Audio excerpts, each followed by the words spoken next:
po kami sa wildlife ng Albay Park. Yan po ang may castle na malaki. At bago po kami nagpunta kung saan-saan, nag-boating muna po kami. Nagpicture kami ni Mami. Si Mami nasa land, ako nasa tubig. Kasi takot daw siya, baka daw mahulog kami. At yan, parang natutula ako kasi nakakadelikado yun. At yan po, may baby crocodile.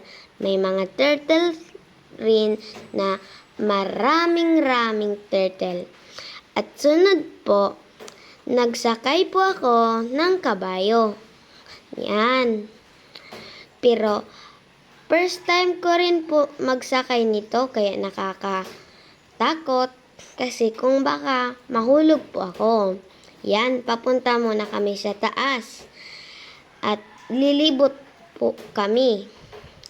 So, andyan pala po si Mami na nag-iintay sa baba kasama ni Daddy. At yan po, ang saya-saya ko. At yan guys, magbababa na po ako kasi tapos na po yung time limit. Yan, bababa na ako kasi nakakilabot na eh. Nakakatakot na sa kabayo. At yan pala guys, ang sinasabing ang ganda ng buntot. Ang peacock, ang bird na hindi po siya lumilipad. Yan naman po ang pangalawang nakakatakot na animal sa jungle, ang tiger. Galit na galit yan guys. Oh. Huwag ninyo yan na pagkalaruan. Kasi pag kinagat ka niyan. At sa kabila nga po niyan, ay may lion, the king of the jungle.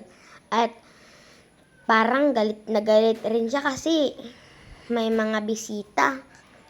Parang gutom na siya, parang gusto niya nang magkain. At hanggang dito na lang po guys ang bibidyo natin kasi uuwi na po kami sa aming bahay. Bye! Bye!